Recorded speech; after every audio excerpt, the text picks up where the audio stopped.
सुप्रभात। आप सभी बच्चे कैसे हैं? आशा करते हैं कि अच्छे होंगे। आज हम नींबू की पौध पर ये पाठ का सारांश जानेंगे। कल जो लेखक हैं विजय कुमार जी, इनकी जीवनी को हम आपको बताए थे और आज आप सब सारांश जानेंगे। नींबू की मौत पर ये एक ऐसी कविता है जिसमें जीवन की गहराई, जीवन की वास्तविकता का इसमें वर्णन किया गया है।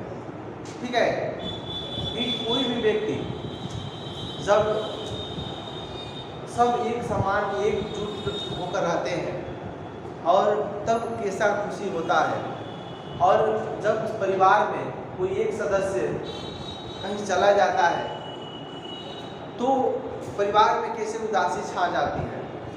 जैसे आप लोग देखिएगा कि आप के घर कोई शादी, मान लीजिए कोई लड़की का शादी है, तो पहले आप सभी एक में थी, खा रही थी, बैठ रही थी, बोल रही थी, और आप सभी अचानक किसी लड़की का, आपकी बहन का, आपके छोटी बहन का शादी हो जाता है तो परिवार में एकदम उदासी छा जाता है कुछ दिनों के लिए। तो यहाँ एक चिड़िया है, चिड़िया, लेखक चिड़िया से किया है, कैसे उसकी चिड़िया जो है अपनी माँ से बिछड़ गई है और वह अपनी माँ को क्या बोलते हैं खोज रही है, और रात का समय है। लेखक अपनी हृदय वाणी से अपने मन की कैसे इसको समझाया है, चलिए पढ़ते हैं। वो भीगी हुई चिड़िया की तरह फुरफुराती थी। हम जानते थे अंधेरे कोने में दुबक एक सूखी रोटी और 3 दिन पुराना साग वो चोरों की तरह खाती रही बरस। देखिए, इसमें एक और बात दी गई है कि समाज में लोग कैसे, जब एक विधवा औरत रहती है या कोई ऐसा व्यक्ति रहता है जिसका माता पिता ना हो, या कोई ऐसा बेसहारा व्यक्ति है, तो कैसे उसको समाज में लोग व्यवहार करते हैं, इस चीज़ के बारे में इसमें वर्णन किया गया है। तो ये कह रहा है भीगी चिड़िया की तरह। जैसे देखिए, भीग जाती है चिड़िया तो उसको उड़ने में कठिनाई होती है, परेशानी होती है। उसी प्रकार यह एक कोने में एक व्यक्ति है जो कोने में 3 दिन का पुराना साग खाती है, नींबू जिसका नाम है, और वो चोरों की तरह एक कोने में पड़ी रहती है। चलिए आगे। सालों साल उसने चिट्ठी नहीं लिखी अम्मा को, टेलीफोन से पास उसका फटकाना निषिद्ध था। एक औरत की यहाँ बारे में जिक्र कर रहा है कि वो कई सालों से चिट्ठी नहीं लिखी है, टेलीफोन भी नहीं की है। आजकल का समय ऐसा नहीं है, आजकल का समय बहुत डिजिटल ज़माना हो गया है। आप देखिएगा, कोई भी व्यक्ति शादी होता है, चाहे कहीं जाता है, बस मिनटों मिनटों की खबर होती है, कहाँ गए, क्या खाए, क्या पिए, कब सोए, कब उठे, सब जानकारी मिनटों मिनट आपके घंटों घंटों मिलते रहती है। ठीक है, यहाँ पुराने ज़माने की बातें हैं, चिट्ठी की बात। पहले चिट्ठी चलता था, आप ही अगर कोई बाहर चला जाए, कहीं दूर चला जाए तो चिट्ठी भेजा जाता था, अपना वो सारा दुख चिट्ठी में लिख दिया जाता था और उधर से वो चिट्ठी अपना दुख लिख कर भेजते थे। कई फिल्मों में आप लोग देखेंगे ये चीज़ यहाँ पर आ रहा है। आगे चलिए।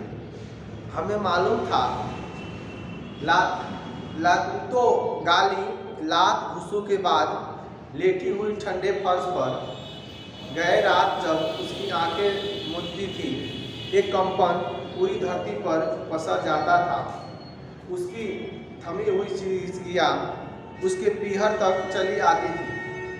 कहने कर दिए हैं यहाँ पे लेखक का मन करुणा हो गया है, अंदर दुख है, तो ये कह रहे हैं कि उसकी जो जीवन था वो लात घूसा गाली गलौज, ये कह रहे हैं, और लेटी हुई फर्श पर पड़ी रहती थी, रोती थी, बिलखती थी, और जब वो रोती थी तो लगता था कि धरती हिल रही है, और उसकी हिचकियाँ जो थी उसकी अंदर बहुत सारा दुख बता रहे थे। ठीक है, हर रोज़ एक अनुपस्थित घाव उसके शरीर के भीतर कहीं रहा होगा और शायद कुछ अनकही प्रार्थनाएं नींद में कह रही है कि उसके अंदर इतना दुख हुआ होगा कि वह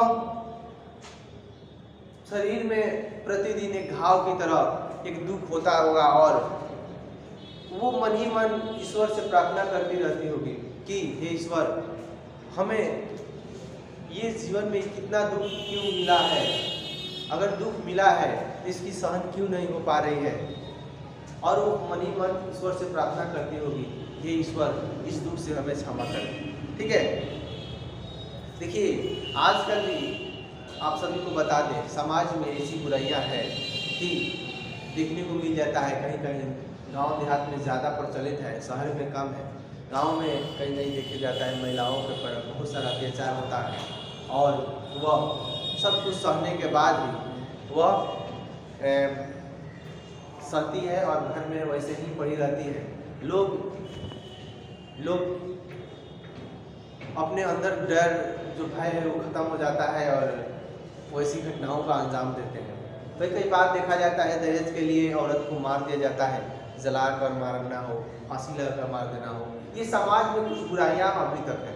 लेखक का कहीं न कहीं इस पाठ से उन्हीं लोगों को संदेश दे रहा है कि आप वैसे क्यों करते हैं, क्योंकि वो भी मानव है। इंसानियत हर किसी मानव के अंदर जिंदा होना चाहिए। ठीक है, और ये बातें ये लेखक जो विजय कुमार जी ने को भी इस पाठ में की है। आप सभी को इस पाठ से ये शिक्षा मिलता है कि आप ऐसी घटना का अंजाम न दें और अपने मन में जो बुराइयां है उसे खत्म करें। आगे कह रहा है, ये शरीर जो 30 बरस से इस दुनिया में था और 30 बरस उसे रहना था यहाँ। कहने का अर्थ ये है कि नीमो की जो शरीर है वो इस दुनिया में 30 बरस तक रहा और इस दुनिया में 30 बरस तक उसे रहना था। पर एक दिन रेत की दीवार की तरह गिर कर वो सहसा उसके चले जाने में कोई रहस्य नहीं था। आप सभी बताइए कि यहाँ जो नीमो है वो 3 दिन का पुराना साग खाती है और रोटी, सूखी रोटी खाती है। आप सभी बताएं, कोई व्यक्ति अगर ऐसा खाना खाए, समय पर खाना न खाए, बासी खाना खाए, तो उसका शरीर कितना दिन तक जीवित रहेगा। वैसे ही ये कह रहा है 30 साल की उम्र में जब वो होती है तो वह नीमो की मौत हो जाती है। ठीक है, और वह रेत की दीवार की तरह, रेत जैसे बालू का रेत आप देखती है ना, बनाती है घर, आंधी आता है, तूफान आता है, चाहे हल्का करते गिर जाता है, वैसे ही उसका शरीर था और कमज़ोर हो गया था, बीमारी से ग्रसित हो गया था और अचानक प्राण निकल गया, मर गया। ठीक है, तो नीमो की मौत ये सामाजिक स्तर से उठाया गया कविता है और इस कविता में हमें बहुत सारा सीख मिलता है कि किसी व्यक्ति पर अत्याचार नहीं करना चाहिए और जितना हो सके सहयोग करना चाहिए। ठीक है, आप सभी इस पाठ को पढ़िएगा। आगे 1-2 पाठ और है, उसको भी हम लोग देखेंगे आगे। समुद्र पाठ है सीताकांत महापात्र जी का, इनके जीवनी को और शब्दार्थ को पहले पढ़ेंगे, उसके बाद से कविता का सारांश देंगे। ठीक है, तो आज के लिए बस इतना ही।